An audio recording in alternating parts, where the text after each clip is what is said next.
Hello dear students, आज की video में हम क्लास 10th के सब्जेक्ट एसएसटी को पढ़ेंगे। जैसा कि आप सभी को पता है कि पंजाब स्कूल एजुकेशन बोर्ड के द्वारा फर्स्ट टर्म के एग्जाम लिए जाने हैं, जिसमें आपको एसएसटी का जो क्वेश्चन पेपर है वो 40 मार्क्स का आएगा।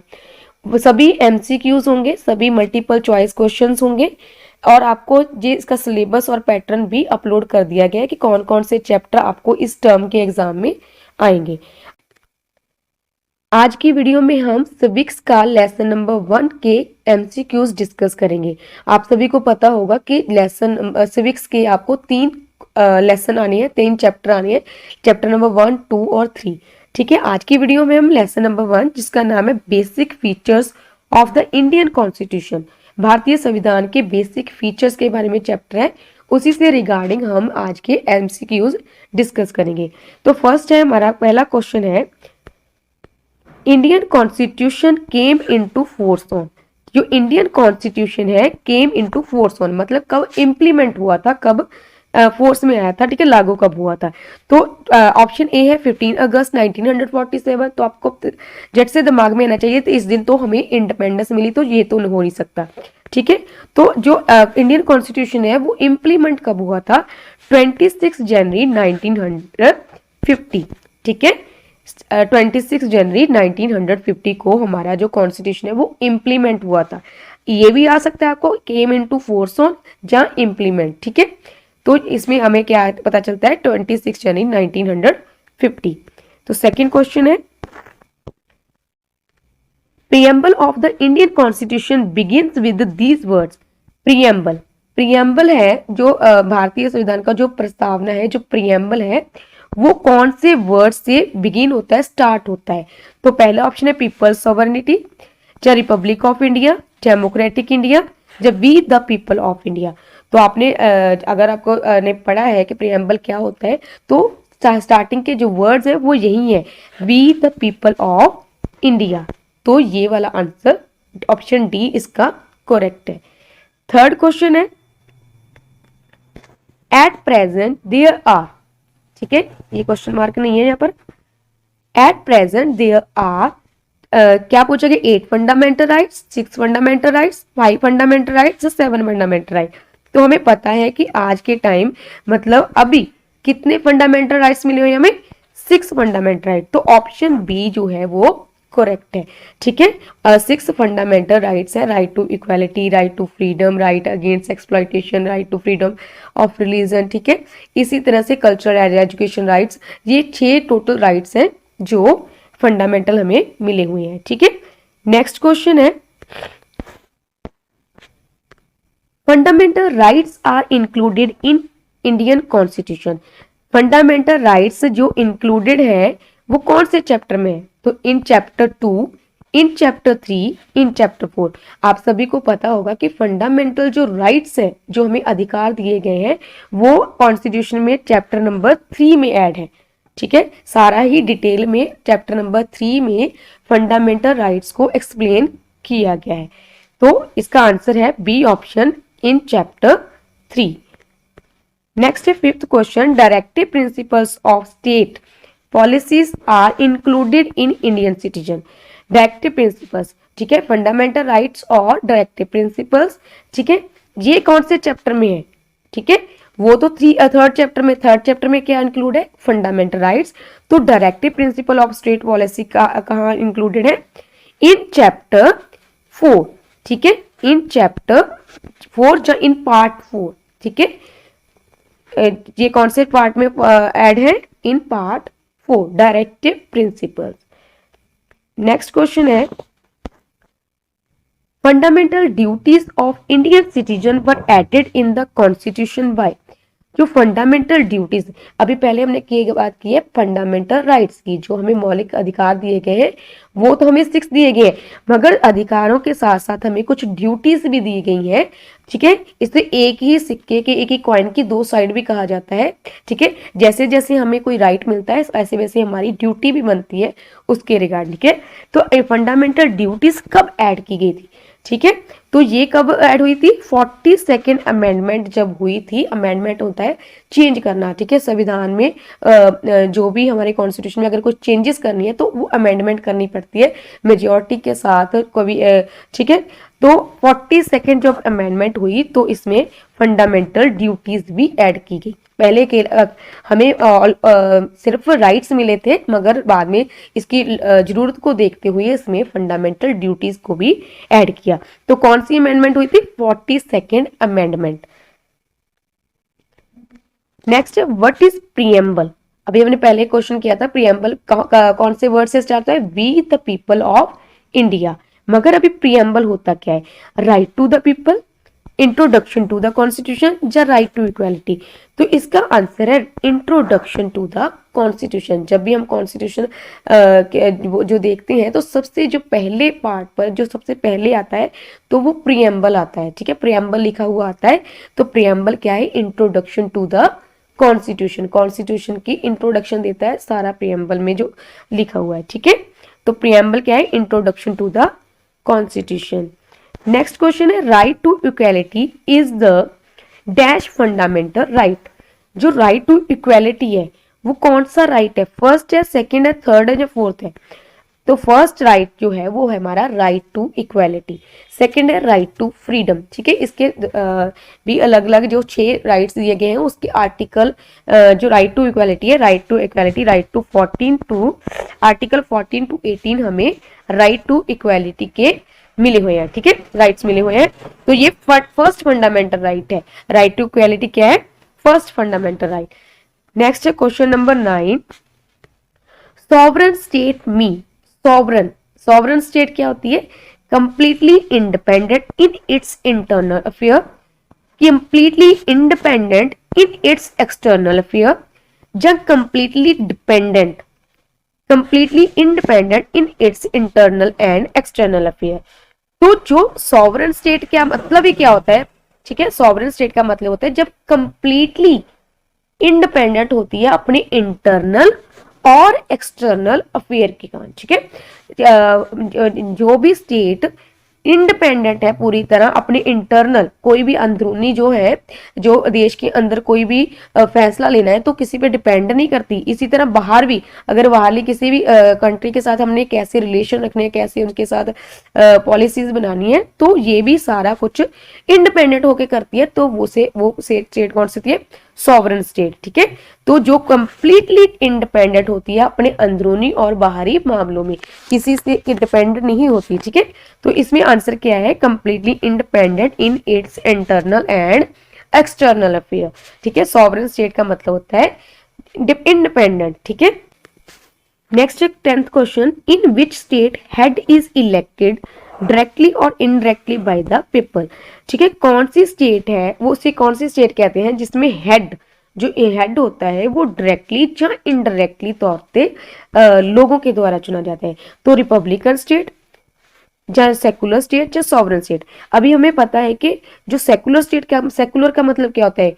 जहां सभी को रिलीजन चुनने की आजादी होती है, ठीक है। रिलीजन से रिलेटेड होता है। सॉवरन स्टेट का होता है जो इंडिपेंडेंटली होता है, कंप्लीटली इंडिपेंडेंट होता है। तो जो रिपब्लिकन स्टेट होते हैं, जो इस स्टेट में क्या होता है कि लोगों को सभी पावर मिली होती है, लोगों को राइट टू वोट मिला होता है कि वो डायरेक्टली और इनडायरेक्टली अपने हेड को चुन सकता है। तो इसमें आंसर क्या आएगा? Republican state. नेक्स्ट क्वेश्चन है, a dash state has no religion of its own. कौन सी स्टेट में क्या होता है कि उस राज्य का अपना कोई रिलीजन नहीं होता, किसी भी राज्य का अपना धर्म नहीं होता, स्टेट का अपना धर्म नहीं होता। तो ऑप्शन है सेकुलर, गवर्नमेंट या पंचायती सिस्टम। तो पंचायती सिस्टम तो इसमें बिल्कुल नहीं आ सकता, गवर्नमेंट भी नहीं आ सकता। तो सेकुलर स्टेट में क्या होता है कि जो धर्म, जिसमें धर्म के आधार पर कोई वितकरा नहीं किया जाता, जिसमें हर एक व्यक्ति को अपना धर्म अपनाने की इजाजत होती है, तो उस स्टेट में राज्य का कोई अपना धर्म नहीं होता, ठीक है। तो नेक्स्ट क्वेश्चन है question number 12, democracy is the government of the people, for the people and by the people. This definition is given by. अभी क्या बोला गया? डेमोक्रेसी एक अजिही गवर्नमेंट है जो लोगों के लिए और लोगों के द्वारा चुनी जाती है। ये डेफिनेशन किसने दी थी? तो ये ऑप्शन है प्लेटो, अब्राहम लिंकन या एरिस्टोटल। तो इसमें हमें पता है कि जो अब्राहम लिंकन के द्वारा ये डेमोक्रेसी की जो डेफिनेशन है दी गई थी। ठीक है, नेक्स्ट क्वेश्चन है question number 13। Directive principles are granted by the constitution, they are justiciable, not granted by the constitution, none of this. तो हमें पता है कि डायरेक्टिव प्रिंसिपल्स ग्रांटेड नहीं है, ठीक है, कॉन्स्टिट्यूशन द्वारा ग्रांटेड नहीं दिए गए। ग्रांटेड क्या है? Fundamental rights. फंडामेंटल राइट्स क्या है? कॉन्स्टिट्यूशन के द्वारा ग्रांटेड दिए गए हैं, हमें दिए गए हैं। ठीक है, they are not just, they are justiciable, मतलब अगर हमें डायरेक्टिव प्रिंसिपल्स के आधार पर कोई हमें कोर्ट में नहीं जा सकते कि हमें ये राइट है, हमें ये मिलता है, ये क्या है? न्यायिक नहीं है। Not granted by the constitution, ये क्या है? Not granted by the constitution. ठीक है, जो फंडामेंटल राइट्स है वो ग्रांटेड है कॉन्स्टिट्यूशन के द्वारा। तो इसमें आंसर है सी। नेक्स्ट क्वेश्चन है when was the Indian constitution passed. अभी हमने पहला क्वेश्चन ही किया था, वाज इन्फोर्स्ड ऑन। ठीक है, इंप्लीमेंट हुआ था 26 जनवरी 1950 को, मगर पास कब हुआ था? पास हुआ था 26 नवंबर 1949। तो ठीक है, तो आपने इसमें कंफ्यूज नहीं होना। जो इंडियन कॉन्स्टिट्यूशन था वो इम्प्लीमेंट हुआ था 26 जनवरी 1950, और ये इंडियन कॉन्स्टिट्यूशन बनकर तैयार होकर पास कब हुआ था? 26 नवंबर 1949। नेक्स्ट क्वेश्चन है who is the father of Indian constitution. Indian constitution का फादर किसे बोला जाता है? कॉन्स्टिट्यूशन का पहला है Mahatma Gandhi, doctor B R Ambedkar या रविंद्रनाथ टैगोर। तो हमें पता है कि कॉन्स्टिट्यूशन बनाने में डॉक्टर बी आर अम्बेडकर का बहुत ही बड़ा कॉन्ट्रीब्यूशन रहा है, बहुत बड़ा योगदान रहा है। तो इसका ठीक है, इंडियन कॉन्स्टिट्यूशन के इसीलिए उसे पितामह भी बोला जाता है, इंडियन कॉन्स्टिट्यूशन के उसके फादर बोला जाता है। तो doctor B R Ambedkar. Mahatma Gandhi father of nation है। ठीक है, ये जानना है फादर ऑफ इंडियन कॉन्स्टिट्यूशन कौन है? Doctor B R Ambedkar. Next question number 16, who is the father of nation. Father of nation किसे कहा जाता है? महात्मा गांधी को। ठीक है, फादर ऑफ नेशन है हमारे महात्मा गांधी। ठीक है, नेक्स्ट क्वेश्चन है who is the real head of the constitution. ठीक है, sorry, who is the real या एक्चुअल। ठीक है, इसमें एक होगा, हु इज द रियल या actual head of the state. Real head कौन है? तो प्राइम मिनिस्टर जो है वो रियल हेड है, जो प्रेसिडेंट है उसको नॉमिनल हेड बोला जाता है। ठीक है, जो कॉन्स्टिट्यूशनल या नॉमिनल, क्योंकि ये एक नाम मात्र का ही होता है। सारी पावर का यूज किसके द्वारा किया जाता है? प्राइम मिनिस्टर के द्वारा किया जाता है, इसलिए उसे रियल हेड बोला जाता है। ठीक है, जो पावर्स हैं वैसे कॉन्स्टिट्यूशन या कह सकते हो आप हेड किसे बनाया गया? नॉमिनल हेड बोल सकते हो। जो कॉन्स्टिट्यूशनल हेड वो प्रेसिडेंट है, मगर सभी पावर का यूज करने के कारण प्राइम मिनिस्टर को रियल हेड बोला जाता है। रियल हो सकता है या एक्चुअल हो सकता है। ठीक है, इनमें से एक आएगा।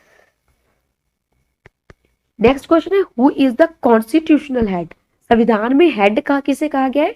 प्रेसिडेंट को। ठीक है, संविधान में बोला गया कि हेड ऑफ द स्टेट कौन है? प्रेसिडेंट। मगर रियल कौन है? क्योंकि एक्चुअल में पावर का यूज कर कौन रहा है? प्राइम मिनिस्टर, इसलिए रियल है। तो प्रेसिडेंट है, नॉमिनल और कॉन्स्टिट्यूशनल हेड। क्वेश्चन नंबर 19 है Indian constitution consist of dash article. Indian constitution में टोटल कितने आर्टिकल्स हैं? तो इसमें दिए गए 295, 12, 125 या 395। तो हमारे इंडियन कॉन्स्टिट्यूशन में टोटल 395 आर्टिकल्स हैं। ठीक है, नेक्स्ट क्वेश्चन है Indian constitution has dash schedule. कितने शेड्यूल है? 395 आर्टिकल्स हैं और 12 शेड्यूल्स हैं। ठीक है, कितने शेड्यूल्स हैं? 12। नेक्स्ट क्वेश्चन है which article of the constitution give the right to freedom।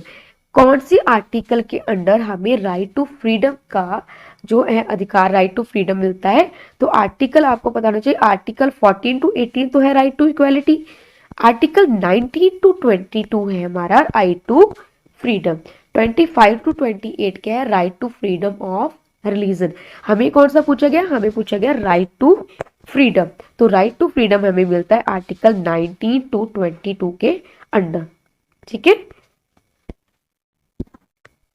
Next question है, इंडियन कॉन्स्टिट्यूशन है dash in form but the unitary in spirit. तो इंडियन कॉन्स्टिट्यूशन फॉर्म के अकॉर्डिंग क्या है, मगर यूनिटरी मतलब एकाधिकार है उसमें स्पिरिट के अकॉर्डिंग। तो इसमें क्या आएगा, फेडरल। फेडरल कॉन्स्टिट्यूशन कौन सा होता है, फेडरल में होता है कि जो पावर्स होती हैं वो स्टेट और यूनियन के विचकार डिवाइड होते हैं, powers are divide between centre and state. तो ये होता ही है, हमारे भी ऐसे ही है ना, स्टेट की गवर्नमेंट अलग होती है और जो सेंटर की गवर्नमेंट वो अलग होती है। तो federal in form but unitary in spirit, ठीक है। तो इसमें आएगा फेडरल इन फॉर्म। नेक्स्ट है question number 23, when did the 42nd amendment take place. 42nd amendment कब हुई थी, ठीक है।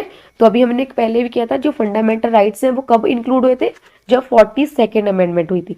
मगर ये हुई कब थी, 1976 को हुई थी, ठीक है। 42nd अमेंडमेंट हुई थी 1976 को। नेक्स्ट है question number 24, at present there are dash fundamental duties. अभी फंडामेंटल ड्यूटीज कितनी है, ठीक है। तो फंडामेंटल ड्यूटीज हमारी एट प्रेजेंट 11 है, ठीक है। पहले जो थे, पहले राइट्स थे, लेसन जो चैप्टर 3rd में इंक्लूड किए गए थे फंडामेंटल राइट्स वो थे 6। फंडामेंटल ड्यूटीज भी इंक्लूड किया गया, उस टाइम सिर्फ 10 ड्यूटीज इंक्लूड की गई थी। मगर एक बाद में, ठीक है, 86 अमेंडमेंट हुई तब एक ड्यूटी और ऐड कर दी गई, जिसके कारण इसकी जो काउंटिंग होगी 10 + 1 = 2 क्या आ गया 11, ठीक है। तो कई बार आपको सर्च मारते हो तो 10 आता है, मगर अभी इन कितनी हो चुकी है फंडामेंटल ड्यूटीज, टोटल है 11, ठीक है। One fundamental duties is added by dash amendment act of the constitution। इसमें जैसे पीछे मैंने बताया था ना कि वन फंडामेंटल, एक जो पहले जो ऐड की गई थी 10 ड्यूटीज थी फंडामेंटल्स, मगर बाद में एक और क्या ऐड की गई, कब ऐड की गई, कौन सी अमेंडमेंट हुई थी, 86 अमेंडमेंट, ठीक है। 86 अमेंडमेंट हुई थी तब एक फंडामेंटल ड्यूटी को और ऐड कर दिया गया। तो टोटल नंबर ऑफ कितना हो गया 11। नेक्स्ट क्वेश्चन है, The Indian Constitution has given some right to the citizen. What are they called in legal language? ठीक है, इंडियन कॉन्स्टिट्यूशन ने हमें कुछ राइट्स दिए गए हैं, लोगों को, सिटीजन्स को, अपने को कुछ राइट्स दिए गए हैं, उसको लीगल लैंग्वेज में क्या कहते हैं, तो उस लीगल लैंग्वेज में क्या कहते हैं, फंडामेंटल राइट्स, ठीक है। मौलिक अधिकार दिए गए हैं हमें, ठीक है, उसको क्या बोलते हैं, फंडामेंटल राइट्स, ठीक है। यहीं पर आपके जो लेसन नंबर 1 के 26 क्वेश्चंस हैं वो कंप्लीट होते हैं। इसके आगे भी इसके और क्वेश्चंस हैं जिसकी वीडियो अलग बनी हुई है, जिसका लिंक आपको डिस्क्रिप्शन में और आई बटन में मिल जाएगा। उम्मीद करती हूँ आपको अच्छे से सभी क्वेश्चन समझ आए होंगे और वीडियो पसंद आई होगी। Thank you.